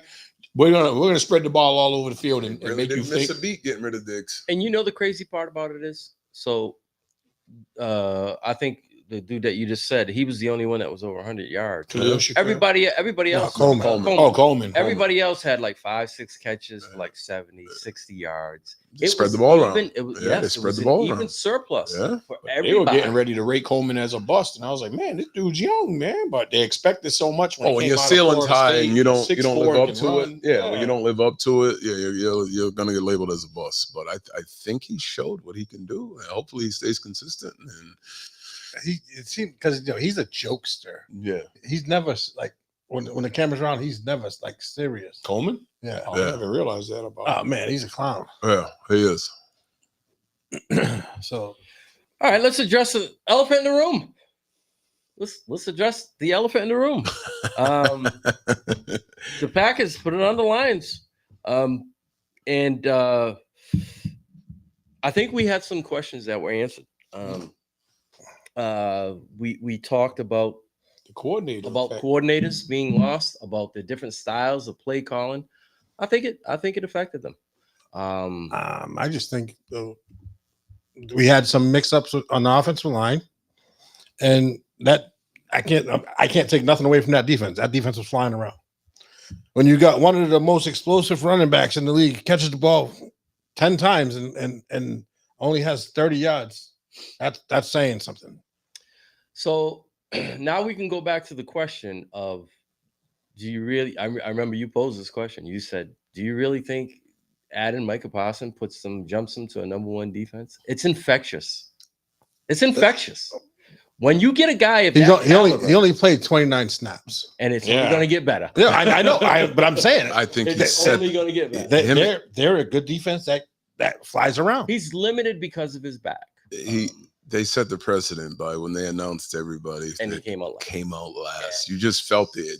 You could feel it sitting at home, like this is going to be interesting. It's special. And listen, I'm not cold on the back thing. I mean, I just think he's out of shape. I really do. I think that's the problem. It's a combination. He don't have his legs. It's a combination of things. When he gets full speed, it's gonna be. If you pay too much attention to him, the guy on the other end is gonna kill you. So he's gonna help them in more ways. Don't raise up. It's gonna be a problem. It's gonna be. He may be full speed week 4 coming home. Yeah, right. By no coincidence, right? Well, I can't even call it home. Coming back to his ex-home, coming back because he got a point to prove. Of course. We saw Green Bay's defense look a level above, but I still think the big elephant in the room is the effect that losing the coordinators had, because their offense did not look the same in any way, shape, or form. You only scored 6 points. And for the first time since he they scored 13. But anyways, I think Campbell looked a little. It was a who cares touchdown at the end. Yeah, Campbell still more than 6 points. Campbell looked a little lost, where he could rely on them 2 coordinators who are now gone. He looked like a little bit lost. Now you have to dig deeper into your coaching back. Yeah, absolutely. Yeah. You have to dig deeper, and you might have to make a lot more executive decisions overriding these guys. Yeah. Well, you trusted Ben because Ben put people in position for mismatches. Absolutely. It wasn't just the effect on the quarterback. St. Brown didn't look like the dominant player. Gibbs wasn't used in the same role. I was just like, they're not being put in winning positions. There was a lot of mistakes on the front line. And when you have mistakes on the front line, you're not going to get the receiver to able to run his route. But correct me if I'm wrong. Didn't we mention they lost 2 offensive linemen? I asked you, how important are the offensive linemen? Bring it down. No, I'm not going to bring it down. Don't tell me what to do. Bring it down. Don't tell me what to do. They hit you like somebody I'm else not did. scared of you. I didn't say I don't want you to be scared. Going to be problems. Don't raise up. I'm too old to stop nothing. I'm just getting out the way. Listen, so I will say this. There's a huge difference coaching from ahead when you're up by 17 points. Yeah. As which a they were coaching from last year. behind 17 points. Oh, absolutely. Now, not having the ability to be able to say, okay, I'm coaching ahead. It's a lot easier to be free and open when you're coaching ahead. You might, the butt cheeks might squeeze up a little bit, when you're from behind, when you're behind, it's a totally different frame of your mind is totally different. And I mean, I'm not going to judge it by one game because of the fact that I think that they went up against a team who is on a high with the acquisition of this new player. It's infectious. It is. I don't care what anyone says. Absolutely. Look what Reggie White did for that same team when he came over. Yep. He took them from a okay defense and he brought them to Super Bowl level. Okay, so that's how one player can affect. Look at the Dion effect. Yeah, with Everywhere he went. San Fran, then the next Everywhere year he with went. Dallas. Absolutely. He swung the pendulum. Yeah. And Jerry was like, I gotta get that. Mm-hmm. And when he got it, what did they do? Went back to the Super Bowl. Exactly. Sometimes one player can make that impact.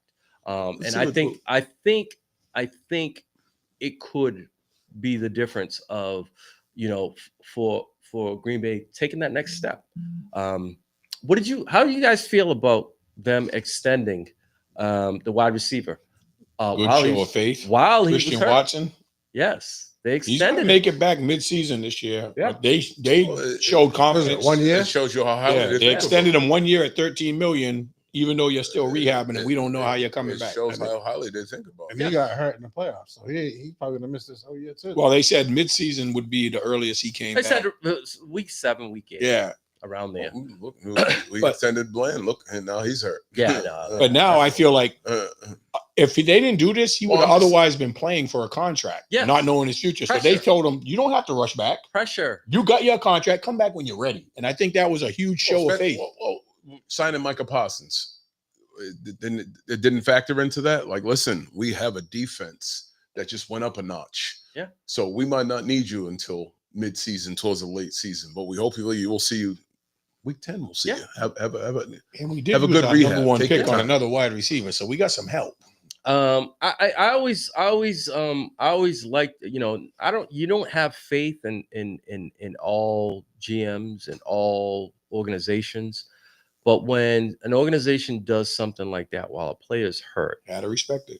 you got to respect it. Yeah, absolutely. You got to respect it. This, Absolutely. I mean, think about it, right? We've seen GMs not stop players.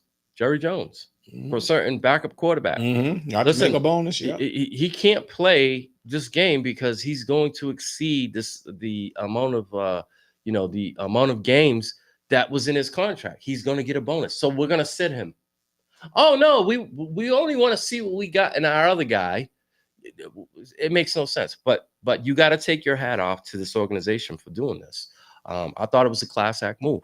I really did. I thought it was very And classy. I just think that takes the pressure off Watson. Because I know he was probably thinking, "Damn, this is my last year." It's hanging over his Damn, head. And it was, people might be afraid to take a chance on me coming off injury. it's a smart contract for Green Bay because it's only 1 year. Yeah. Because if he risk, low reward. Next year- if he doesn't do well, then you move on. I mean, excuse me, Sometimes. I said that Sometimes. backwards. Low risk, high reward. Yeah. Yeah. Kick the can down the road. It's just one of those things that you know that there's good in the universe somewhere in the NFL. It has to be. It's a multi-billion-dollar business. These owners are getting paid. Yeah. So yeah, I mean, I it's not a slight on the Lions because I think we all seem to agree that they were going to regress them. That's With exactly with in the number of wins, we thought that they would regress. Now, if I see the same thing this upcoming week, there would be cause for concern. Yeah, because supposedly that team stinks, and a certain Vikings fans are going to be happy with beating them. They beat them out. So if they lose to that same said team this week, and we did it on the road, I know. Listen, and then speaking of that, like I have numerous friends who are Bears fans, and Nate's still there. I just want to say, haha, because you guys should have kept Fields. Like all your stock. I liked him. I liked him. Put all in this Chicago. stock into Caleb Williams. Now, just imagine how far along Justin Fields would have been right now, as opposed to Caleb Williams. Like he would have already had his feet trenched in the ground, and then you put some damn players around him, he would have played a whole lot better. So to me, like I don't like hating on other teams, it's like whatever. But for the Bears, not so much their fans, their arrogant organization where we didn't give Justin Fields a real good look. Let's trade him away, and we're going to draft Caleb Williams. Like that, thinking that there's always something better. You had something good, and you could have added another generational piece. Yeah, the grass is not always greener because him on Sunday, Justin Fields looked good. in a new offense, he looked really good. But I wonder why. Who's the coach over for the Jets? Where's that guy from? Even one of those coordinators that left. Was he? I didn't even know. I didn't realize. Aaron that. Okay, I just Glenn. wanted to Let me make see. Sip your tea over there. Had nothing to do with the quarterback because he's a defensive guy. No, but You don't think he knows developing young offense? talent. Nah. Not at all. Huh? Right, he saw Mr. Fields when Mr. Fields was over there, so he figured, hey, this guy's got some thread left on the tire. But I wanna make the transition from we were talking about how much they might miss their offensive coordinator and defense coordinator. Now Ben Johnson went over to Chicago. I didn't see as good improvement as I thought I was going to see with the Chicago offense. Caleb Williams, I didn't realize started off 10 for 10. In the first quarter and a half, I was like, oh, wow, Caleb Williams looks pretty good. And then he crapped the bed. No, he And- shit the bed. Yeah. he was running the ball well as well. But vice versa, my quarterback did just the opposite. He started off shit in the bed, and he got his confidence in the last quarter. But it was the tale of two different quarterbacks because Williams at first, when I was watching the first quarter and a half, I was like, man, this dude does look better, man. You know, he looks confident. And then it was like he forgot everything that made him successful in the second half. He wasn't even coming close on hitting, and he wasn't producing when he needed to. So I was kind of like, he didn't go at DJ Moore enough. yeah. And DJ Moore was having a good game. He got his bell rung a little toward the end of the game. Might have slowed down some momentum. I didn't think he used the other Odunze. Yeah, Odunze, I heard had a great camp, and the other tight end they had Komet because the rookie had a good game, Loveland. But yeah, Komet, he overthrew Komet. Why not use the short passing game just to get your confidence there? He had two good tight ends he could have used. They could have used Swift a little more out of the backfield. But I just felt like Caleb fell apart after the first quarter. He did that. Your defense finally stepped it up. I thought our defense was playing well the whole time. They just kept it steady. Like they put him in positions where he was uncomfortable and he had to think, and that's where the downfall was. I still don't think he reads his defense is good enough to like get off the first option and get onto the second. Yeah, his progressions are terrible. Yeah, he doesn't read the defense as He's good. ready to run the ball. You know why? Because he's too busy looking at his signals as he's getting ready to throw the ball. That's what he's doing. With me, it's just, you know, I just, there's no, everybody wants that, they have that win now mentality where you're going to get that next Jaden Daniels or the quarterback from Houston, Stroud, and like that. Those don't come along like too often. Like you're not going to get that one hit wonder. Like sometimes you have to season a guy. You have to let him marinate for a little while, and you know you'll see the tools there. But he's just sometimes it just doesn't equal instant success, and it aggravates me. And Justin Fields just got, even with Pittsburgh, they wasn't even willing to take a chance on him. Now they want to win now with Rodgers, and hopefully they do well with that story. But I don't think they're going to. At some point in time, I think Aaron Rodgers is going to implode, and it's going to leak into the team because we know how arrogant he is. So we'll see what happens. But I wish the best for Fields and guys like that, and you know, give the kid a chance, and we'll see what happens. And I believe that coordinator from Detroit will. And what better to learn from than a defensive coordinator as to the way to look at an offense and how the defense wants to attack you. It's always a chess match. You're trying to outsmart the offense. Yeah, roll your eyes over there. Nice. Yeah, the light. I got something in your eye, big guy. I get you. So I had my own personal thoughts on that Chicago game, but did you think that a light went on for McCarthy in the fourth quarter because he looked totally different than the quarterback shown in the first three? I thought he was dead after that pick six. I thought his confidence was shot. I thought he was going to be gun shy. I thought he was going to be dead after that. But I don't know if anybody realizes about McCarthy. I found this out when he was at Michigan. He would literally go and meditate. Yeah, like an hour before, like every game, right under the goalpost. He's like in Indian style or whatever. But I don't know if they showed a pan. They panned to him one time on the sideline. I don't know if anybody caught it, where he had his eyes closed and he was sitting there. And I go back to this because it makes me think. And I'm like, I wonder if he went into like, listen, you got nothing to lose right now. Let it fly. Like, you know what I'm saying? Because he impressed me. He really did. But he comes from a championship pedigree. So, like, you know, they won a national title at Michigan. And, like, you know. His record since his sophomore year in high school was something unbelievable. Yeah, it's crazy. So, he, you know, high school he won. 65 he won. Yeah.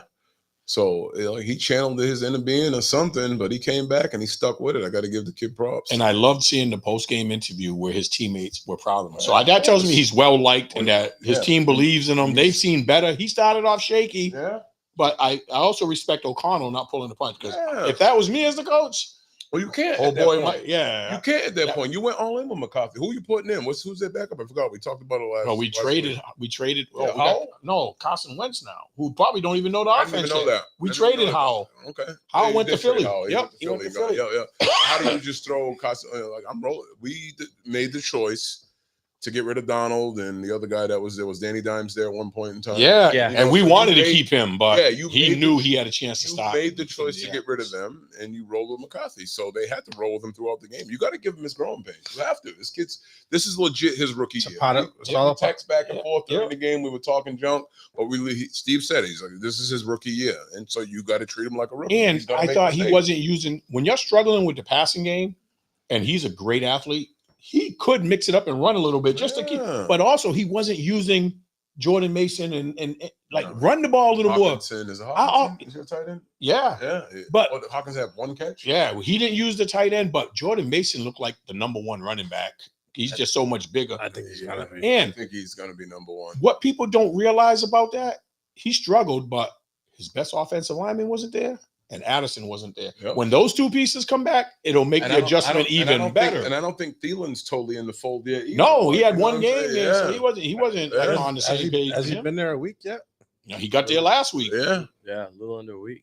And the whole system that was there before he left is totally different now, because he was the number 2 right behind Jefferson, and now he's great number 3. 2. Yeah, but see, even him being at 3 might even be more dangerous because now you're playing against the third best corner or that slot corner or whatever.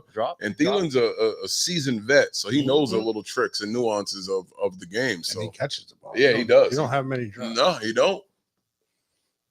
but there was just so many games. I enjoyed that game. I enjoyed watching your game. I really, one game we didn't. No, I did. Yeah, I did enjoy it. I know you did, but not for the reasons you think. I just was shocked at the energy level of Green Bay, and I liked how Jordan Love looked, and I liked their defense as a whole. But I was really surprised at the Cowboys-Phillies game, because I have to give the Cowboys a lot more credit. They had a chance to win that game when nobody gave them a shot. And CD wasn't the CD as usual, but that fumble. I don't know if I was talking to you or Brian. I was like, it was Brian on the way to onset. I said, that fumble. That was a game changer, man. Miles Sanders inside the 10-yard line. So you had that, plus you had the drops by CD. Dallas had a very good chance of winning, and your defense looked way more impressive than I would have given him credit for. Why would you take Williams out in that when he just was punishing the ball inside the goal line? Yeah. Well, they wanted to reward Miles Sanders. It was his ex-team before he was with the Panthers. I get it in a way, but at the same time, like, I really think Miles Sanders might have just fumbled his way out of Dallas, because this kid Jaden Blue's coming in, and this kid's a game changer. So he's got that speed to take the ball anywhere. So I think, as we know, we needed that speed because it should have been a touchdown. And Bond caught him. The linebacker caught him. But Bond's a good player, though. I'll give him that. He's a good player, but you still got caught by a middle linebacker. I don't think, or the weak side linebacker, I don't whatever. think that any running back should be. Who was that? Caught. Bond. No, who got caught though? Miles Sanders. I don't think that any running back that has a 3-yard head start should be getting. I agree with you, B. I agree with you. By a linebacker. Yeah. I could take it from a cornerback, but not a linebacker. And he caught him quick. Oh yeah. He ran on the side of him and he tried to punch the ball loose, and then he tackled him. So that shows you that I could have probably tackled you 5 to 7 yards sooner, but I try to hit the ball first to punch it out, and then when I didn't realize, I tackled you. Yeah. But yeah, I mean, Dallas, they've got some problems on the horizon. I mean, Kevin touched upon it. We witnessed them do a good job against what a lot of people predicted as the top 3 wide receiver tandem in the league. We watched them hold them to 4 catches. And they kept Barkley under check too. No touchdowns. But Deron Bland already hurt. He's hurt his foot. Multi-week too. Expected to be out for at least 2 weeks. And a light day of practice on Monday. It was a light practice too. Yeah, You got to be kidding me, bro. I don't know. It's looking like last season all over again. You know, we got the rookie kid, Revel, and he's. I liked him, the kid from South Carolina. Nah, was he from South Carolina? I think so. Did Bland just get paid this last year? Yeah. Last week or 2 weeks ago. 3 weeks ago. Like right after they traded Micah, they paid Bland. They paid a few people. Yeah. Oh, yeah. As soon as they saved that money with Parsons, he got signed. And they had Clowney in this past week, and he left. No deal. They've got money to use. It's just how they use it, and what is wrong wisely. with that, dude? Why does nobody want to sign him? Who? Clowney. Underperforming. I think he has a low motor, man. I think he just doesn't want to work out. And now it's even worse because he's what, like 30 something now. So now you're up there as in pass rushing years, and you got the same bend and the same quickness you had 5, 6, 7 years ago. I don't know. It's crazy, bro. He came out #1 pick. And I said it to on the text message, but I also think part of that is Jerry is hell bent on rolling with what he has, just to say, I told you. did it. If the Cowboys are successful, now being a Cowboy fan and another one sitting across from me, that's not the way to go. You just don't trade a Micah Parsons. But now, since it's already said and done, we can't keep dwelling. I do like Sam Williams the other day. Like, if you want Micah's number, go ask him. Like, I can't speak for him. We have to go with the guys that are in this room or that are on this team. Like, of course, all of them wanted to sign Micah, but it didn't happen. So I agree with them. We have to move on. Yeah. But I will be watching all year. Yeah, you have to turn the page. You can't let it fester. And listen, you're professionals. You're supposed to be able to business. You're supposed to be able to move on at the drop of a dime. It's just that's just the professional way that the business is. You could be here one day and gone to another team, and then a few weeks later gone to another team. Yeah, we saw that happen with the Patriots in their heyday. Their best player, we were like, "Yo, Vince, Wolford." No, he stayed. Who was the other? Seymour. They let him go. They let that. Nobody is Tyler, Asante Samuel. 55. Even during your heyday, they're like, okay. The biggest to me was Asante Samuel. Asante Samuel was like one of the best corners in the league. He was like top 2 or 3. So was Tyler. Yeah. And Asante Samuel went on to do big things after he left the Patriots. He was with the Falcons. He was with the Eagles. I was just like, whoa. It's just one of those things where you have to maintain a certain level of professionalism, and even though you get attached to a team or an organization, you have to be ready and willing to turn that page and move on. You have to be, because let's face it, that there's no loyalty nowadays. None, no loyalty. So any other games caught our eyes before? I know there was a team that disappointed me, and they're local. Patriots? I thought they were going to show better. You had the Raiders traveling cross country who are not supposed to be. I mean, they made improvements, but the Patriots had them at home, and it was their time to show that. And they showed me nothing. Do you think the weather had anything to do with it? But they're used to that. Yeah, I something. The Raiders had to play in the same weather, but I just thought the Raiders looked better than the Patriots. They did. I kind of laughed because in typical New England fashion, everybody was ranting and raving about them in preseason. I always say, whoa, pump your brakes. And this is not a shot against New England. It's just we have to, even after week 1, like everybody's jumping on board, certain teams jumping off the bandwagon on other teams. I reiterate, it's week 1. Let's not, we're not crowning the champion in week 1. You got to go through the injury bug. You got to go through all kind of stuff. And usually the teams that are hanging around at the end are usually the most healthy. I'll use that with a grain of salt. And we can't crown a champion week 1. So everybody needs to relax. So, there are teams that look good and surprised us. And, the Patriots kind of did disappoint a little bit from the way everybody was talking about them in the preseason. But with Vrabel, I think they'll bounce back. And that's just it. Even though I respect Vrabel as a coach, they thought he was the savior. It was the way everything was on Mayo last year. Anything that is connected to Bill Belichick, they will use, they will grab, they will grab like it's a dangling, like it's a safety rope. Like, oh, he's got ties to him. He's a Belichick. Listen, once again, you need to flip that page. That's It's a bad new blood era. right there. Belichick and the Patriots. It's a new Not era. allowed at each other's stadiums until this week. It's a new era. You have to flip that. But this Agreed, is the thing. Charlie. He did. This is the thing with the local fans. You know, they seem to make fun of the Dallas Cowboys, but they're reveling in that same, that same drink. Like it's like, oh well, he's a disciple of Parcells. He'll have them rolling, and he'll listen. Everybody has their own styles. Yeah, absolutely. Everyone has their own styles. Just because he played under him, and he has some of the certain characteristics, that may resemble what Bill does, and being a student of the game and some certain knowing certain rules, and you know what I'm saying. It's a different. That's why their names are different.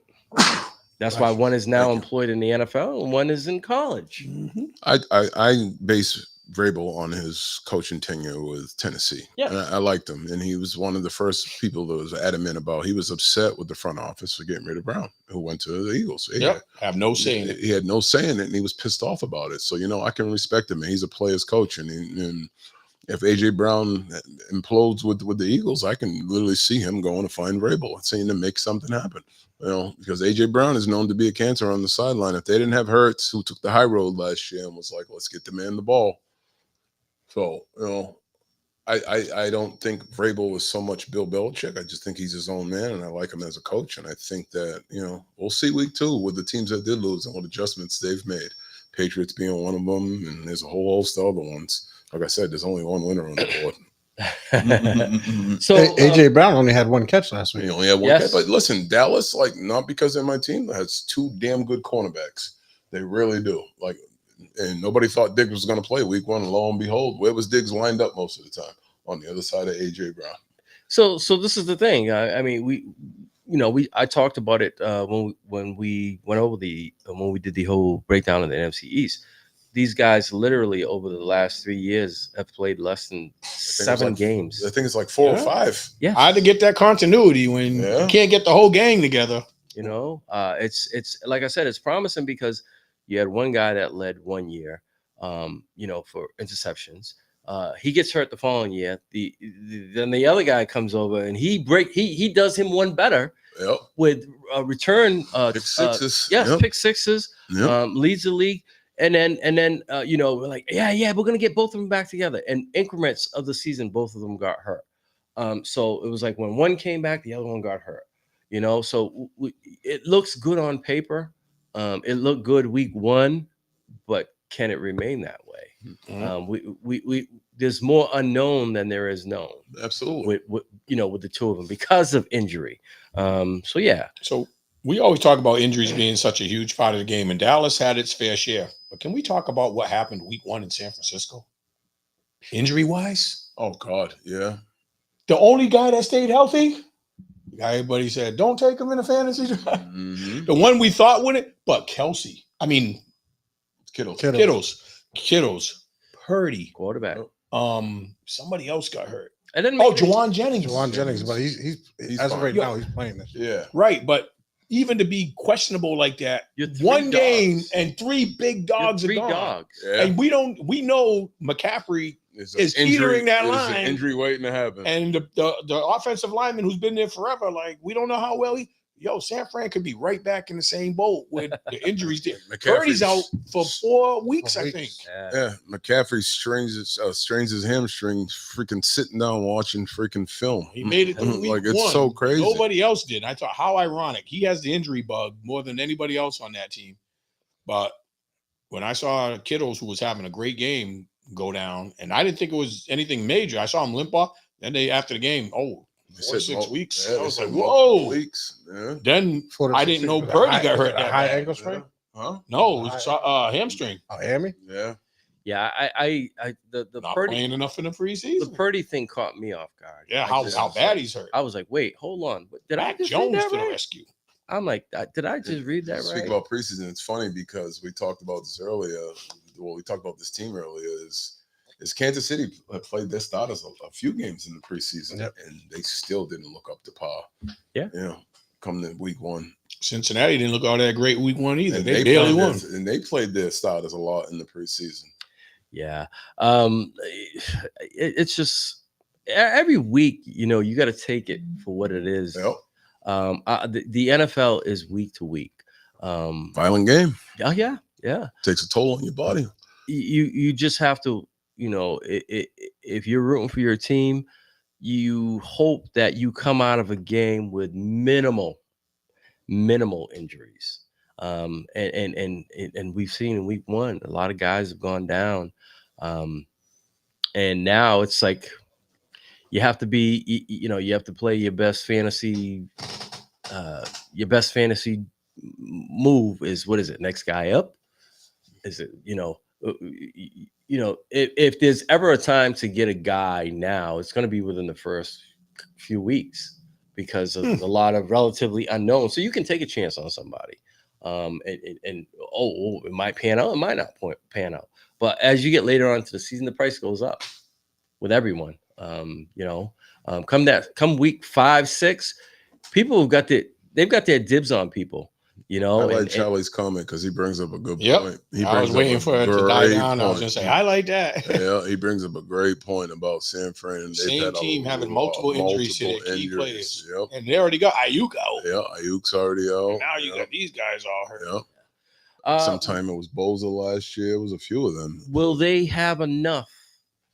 Will they have enough in the tank by the time all these guys, show up to the party? Easy schedule, so they may. We'll see. It's just one of those things. This is a wait and see game.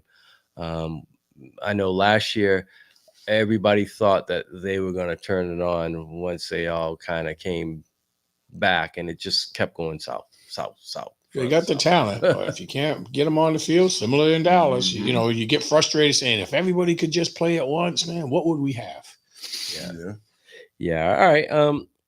And looking forward to next week's games. Tonight. Tonight's a big game. Yeah, I like tonight's game. I'm saying next week. We're already in there. Yeah. That's a good 2 up and coming teams going at it tonight. We're already healthy. We're already into week 2. See Mr. Parsons again. Oh, sorry, guys. No, that's fine. Listen, I flipped the page. I said it just to say because I want to see that with Daniels, the chess match. Listen, I've always told you I'm a football fan first. I'm looking forward to this matchup. I'm looking forward to seeing them get at it. And there's another storyline like that's like Parsons absolutely loves Quinn. He's playing against his old defensive coordinator. So there's a couple storylines I want to see in this. Number one, probably being Parsons, but Jaden Daniels, I like watching the kid play. The kid's talented. So this is important for 2 reasons, because obviously, the head-to-heads, these, forecasted to be 2 of the top 5 teams in the conference.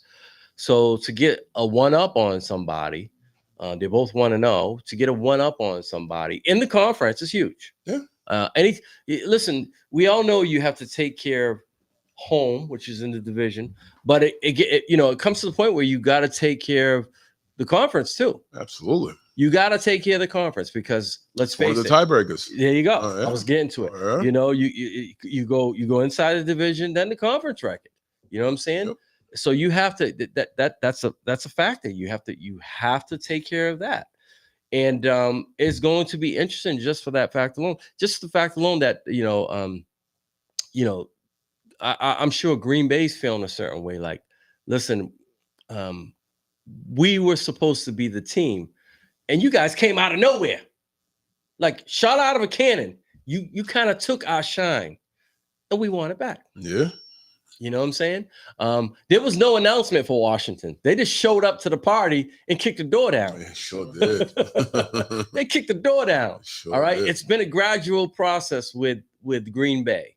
All right. It's like baby steps. When Washington was like, nah, I'm here. I'm here. We're here. Annoying little brother. Like, yeah, can't leave me behind. So just in that aspect alone for Green Bay, it makes for an intriguing matchup. And that game's in Green Bay tonight. And I wouldn't be surprised. I'm going to say I think Green Bay wins kind of big. I think that revenge factor is still salty in their mouths.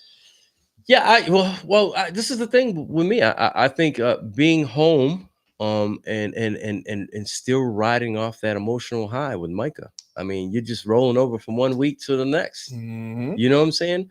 But that little extra tidbit of that's who ended our season last year. Now, my thing is for the Commanders, they really weren't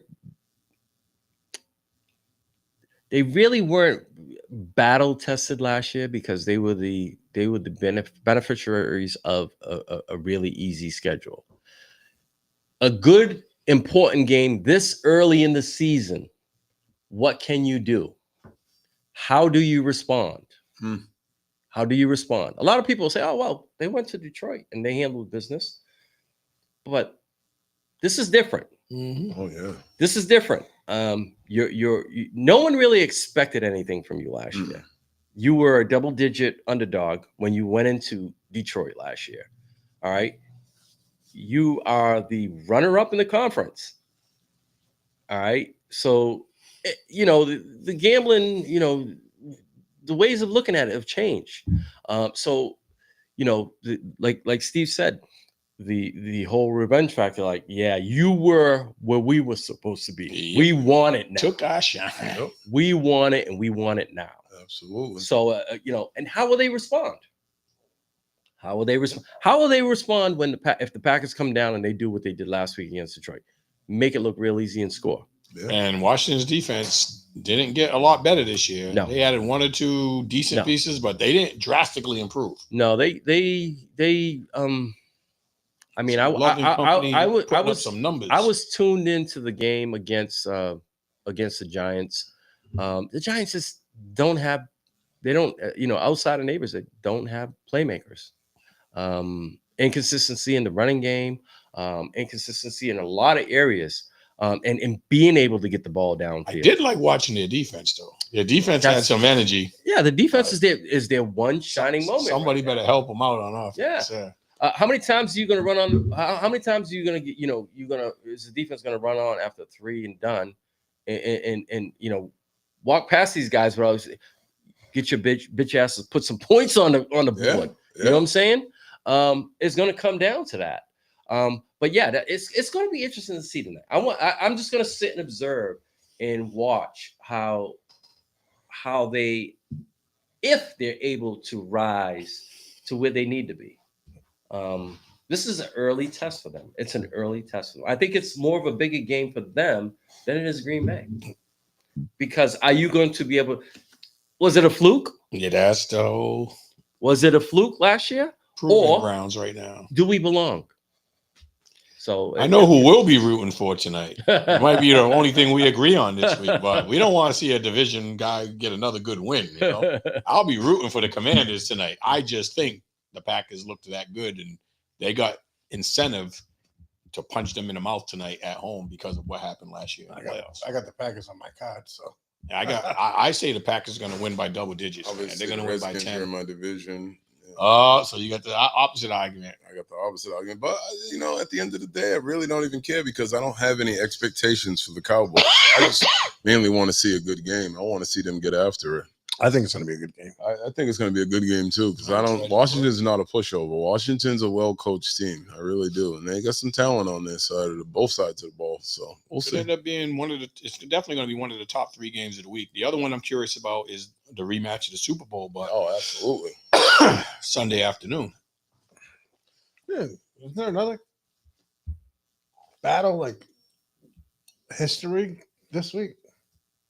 No, you're not saying Detroit and Chicago. Nah, Cowboys Giants. Oh, that should just because of the expectations. That should be an all right game. It'll end up probably being. I don't think it's going to be. I see the Cowboys winning that game. So the Giants have not beat the Cowboys, and it's going on the 4th year in a row.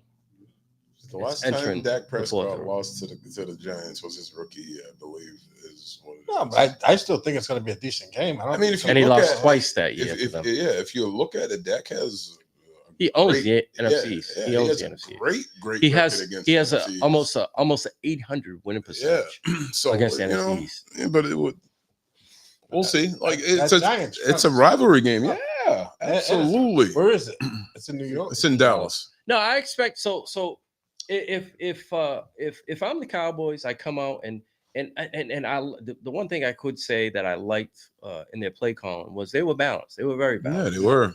I didn't- like the kid Devontae Williams. Oh, yeah. I like him. He's And I good. think Pickens is showing flashes, and it's only going to get better. I don't know like what the flashes fact- you're talking about, but anyways, No, I didn't see no flashes from Pickens. I don't know what y'all talking about. And I'm not saying that Pickens isn't a good receiver, but I don't remember any flashes of Pickens. I'm sorry.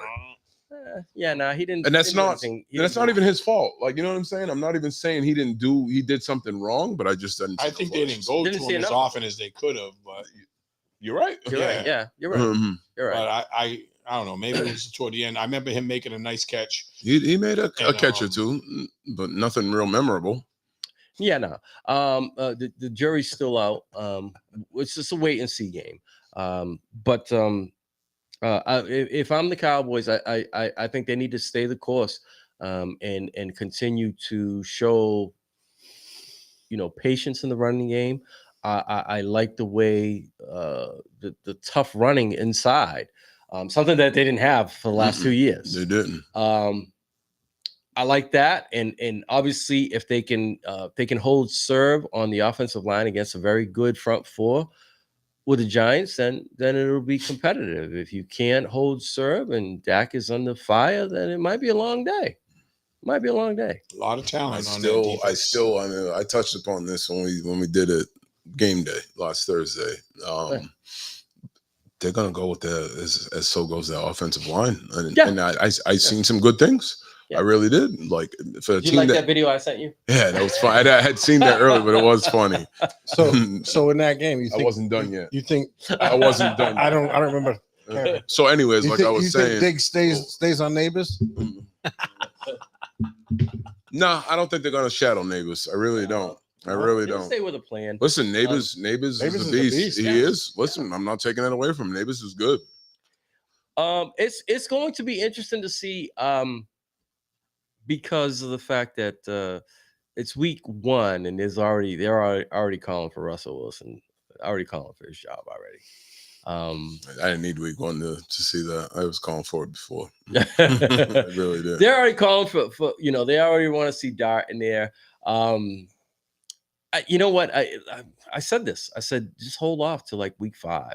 You know what I'm saying? Yeah, after they go. I got a little agreed with gauntlet. it afterwards. I was calling for Dot to stop from the jump, but then looking at their schedule and hearing everybody else's opinions, I changed mine. They have the toughest division. They have the toughest schedule in the league. Yeah, just give them just turn the reins over to week 5. I mean, by that time, New York will be up in arms. I think Coach be on the hot seat. Oh yeah, I don't even know how he made it back. I mean, I don't know how he made it I back. don't know. After that whole Danny Dimes debacle with him and Barkley, I don't even know how either the GM and the coach, I don't know how they made it. That has to be the worst. That has to be the best magic trick I've ever seen in my life. And now they have neither. Yeah, good point. Yeah, And now they have neither. That's what I'm saying. It has to be the greatest magic trick, and how not to be Houdini, fired. David Copperfield sprinkled It's their, like, their okay, magic dust over there. Okay, we appreciate your services. Thank you. Go ahead and look elsewhere. We're gonna give this dude money. And 2 years later, he's gone. Yeah, you got crazy. neither. Yeah. But you The still money have the too. GM and the coach. Yeah. How does that work? That's a crying shame. Fool, smack yourself in the face right now. Yeah, he didn't say fool. He said fool. Smack yourself in the face right now. But yeah, hey, that's Crazy. perplexing to me. I don't know. That's just another story. But yeah, what other games? Any other games that we see that may Coming up this week, those are the 2 marquee games, I thought. Do you guys expect any get back from the Chiefs this week, or Chiefs Eagles? Yeah, Yes, gonna be tough.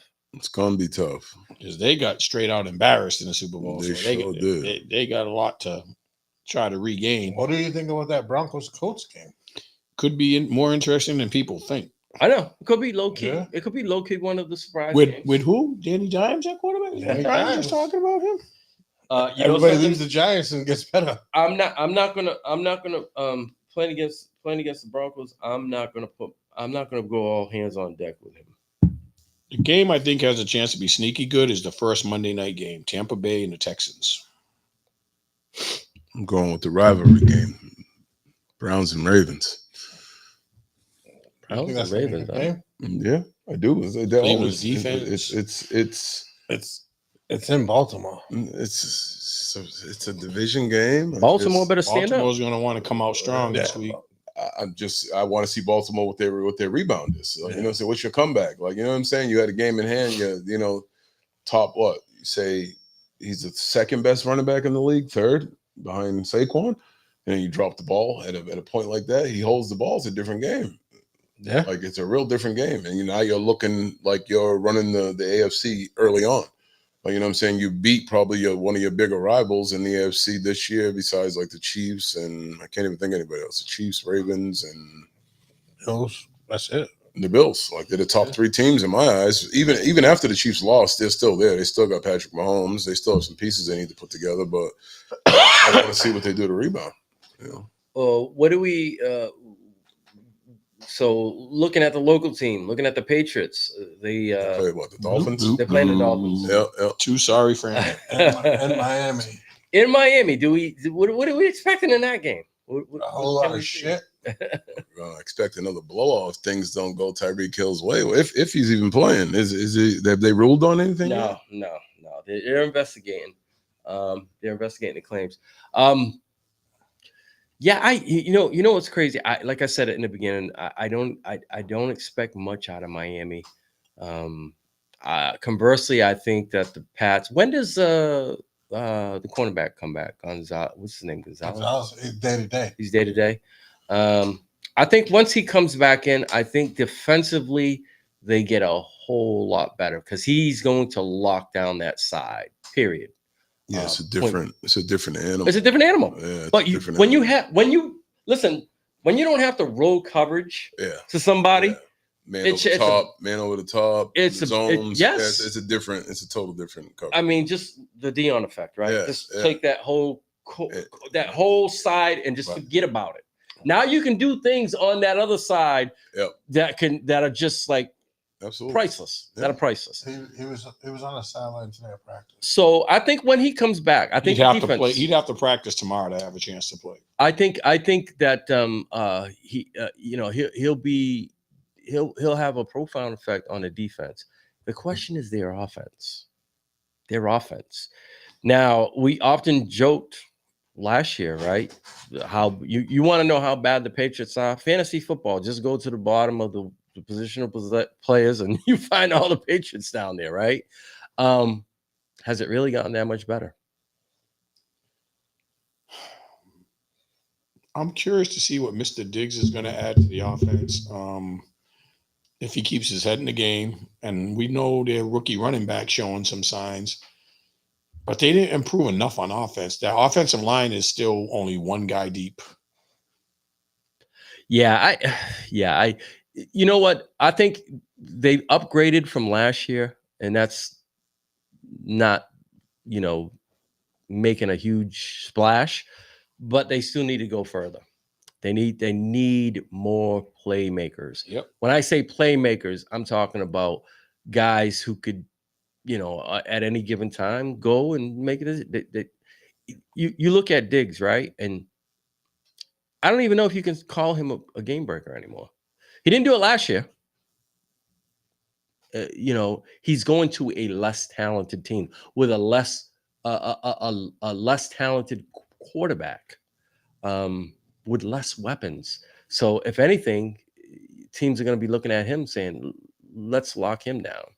So Kayshon Boutte showed a little bit of promise. And who's the rookie that they have? The kid that was a rookie last year, Kyle. Is it Williams? I'm not even sure. But they had a kid, but somebody has to step up on that offense. That offense looks dry and bland right now. Talking about the Patriots? Yeah. Well, they still, they need to build around Hunter Henry. Yeah. For tight end. I mean, he looked good. You got Bourne. They have pieces, but I don't think Diggs is it either. I think Diggs is on the latter part of his career. Yeah, and you have a second-year quarterback who's now again in a new system because now you have Vrabel, the coach, as opposed to Mayo, so it's probably a new system. My thing is with Diggs, Obviously, they're all in on May. When things don't go his way, is he going to pull the diva role? And is it going to be detrimental to May? He better not, because he knows where the Patriots stand if they have to make a choice between I know their quarterback but and him. that ain't going to stop him. It hasn't He might as well stopped him. just say, "Get me off the team." Look at all the good quarterbacks that he's gone through. All right, you've had good quarterbacks that put up good numbers with you, and you go to a relatively unknown quarterback. Obviously, it's someone that the Patriots value, but someone who don't have a lot of pieces around him. Like Kevin said, new system. It's going to take some time. And Diggs ain't got time. He doesn't have time. He's not here for, the rebuild. He wants the here and now. He wants it now, like the commercial. I want my money and I want it now. He's one of those dudes that could end up running off the field with his jersey off, waving bye-bye, waving bye-bye. You know what I'm saying? Looking for Tom Brady's and Cardi could be right at the end of the tunnel talking, well, yeah, baby, that's right. Paul referring to the plans. Yeah, he's an idiot. Last I checked, you're 0-1 too, punk. So yeah, it's just, I don't know. It's and Brian gonna highlight that. It's just one of those things where I think that the Patriots, I know a lot of the fans and even us, I thought that I think, they made some great moves, but how it is on paper as opposed to how it gets run out on the field may be different. You're not going to see instant results. No, and because like you said, they made great moves, but it's going to take a little while to come to fruition. Yeah. So I think the New England faithful, you're just going to have to pump the brakes and listen, just remain steadfast and wait and see what happens. They get a win this week though. I should hope they should win. Like I said, I don't know what's going on in South Florida. It was a dead giveaway when they started. They I know what's going on. Disaster in the making. They were looking to dump salary. Inner turmoil is probably the biggest problem right now. They're not playing well. We know there's problems between the quarterback and the wide receiver, but there's too much internal strife going on within the organization, and that coach is not making things any better. He's not doing nothing to like put those flames out or change the culture. It's a mess everywhere. Boy wonder. Yeah, he's gonna be wondering where he's getting a job next year. Yeah, like I said, if he makes it through, week 7, week 8, I'll be shocked. Who's about Daniels? Yeah, I don't foresee him. Yeah, he might be having a reunion over on the West Coast. Got one coordinator back. He might be headed back over there. Yeah, I really don't see him. I mean, they had their, 2 years ago they had their run, but they just never progressed. Everybody always 2 years ago they were like the fastest team with their running backs and their receivers. Yeah, they just never came. Hill and Waddle, Mostert, and Archie. You can have all the speed in the world, but if you don't have nobody to get you the speed, that was before that quarterback got out of coins knocked out of his head. Was it the 12th or 13th? The concussion. Which one was it? It was before he got all the coins. Because each concussion was about 4 concussions. You know that, right? I'm surprised he's still on the field. That baffles me. Yeah, well, it's dumb. No, what it comes down to is he's looking for doctors to say yes. Yeah. Oh, he found doctors to say yes. He's there. and as so long as you can find them, then you're gonna keep playing. Get it until you God forbid something happens to you. Then you're going to be that doctor that's going to be upon the stand saying, "I gave him the and then you'll be highlighted." But yeah, it's just I don't expect much from them at all in Florida. Well, it remains to be seen. Could be wrong. Well, I don't think so, but we'll see next week. So any other games? Any other games that we see that This week, I don't think there's a big slew of it's eye-popping games. It's I think the eye-popping game to me is either the Chiefs and Eagles or tonight. Yep. Those two were the runaway winners, and there could have Yeah. been another game mixed in, but those two are definitely the highlights. Yeah. Well, we'll see next week. Next week we'll have a lot to talk about between the Results of the CNC fight, the week 2 results. We'll know more on the injured players, and also the WNBA playoffs. Yeah, we're just gonna where do the Red Sox stand making the playoffs themselves? They this just had week- another rookie come up yesterday. That We're not going to talk about this past week's college football. Oh, there was none. No. One good game. No. Yeah, they all got their Division 1 double. Couple good games this week, though. Couple good games this week. That South Florida Miami game is looking more South better. Florida looks for real. South Florida looks good. That is, listen. Anytime you get into state, right? Yeah. Anytime you get into state, man. And shout out to South 3 weeks in a row playing tough competition. Yeah. There's so much competition in Miami that everybody thinks that just the Florida State, and Florida get all the talent, but you know what the fourth team is? It's South Florida. That's right. They can't do one of them things. They have a falling out in one of these schools like the Florida and Florida State. Drop it down. They go to South Florida. Drop it down. Yep. Drop down. Don't have to leave. You don't have to venture too far. Yep. It might just be a few miles. We're gonna see what both teams are made of. Yeah. And Notre Dame, Texas Tech this week too, is it? I'm not sure. To see the Texas Tech. Notre Dame does play. We already beat the Catholics. They're on there behind me. I'm not talking about them no more. And maybe I think Florida has to play well at LSU this week, or else their coach's job's on the hot seat. Because they lost to USF. Yeah. But I think they were expected to win that game, and USF came and punched them in the mouth. And now they have to go to Baton Rouge. They sure do. That's not going to be easy. So, Paul. Georgia, Tennessee. That's a good game. So Paul believes that the Patriots are going to get popped. Paul got bopped in the head already. Yeah, we'll wait and see. Well, the rulings out on that. But yeah, so make sure you join us next week. Any parting words before we sign off? Anybody want to say anything? Any predictions? Anything? No. As always, don't forget to download the WMB1 radio app, available on all platforms. It is free. You might as well give one more shout out to that event on Sunday. Yes, I have it right over here. Thanks for reminding me.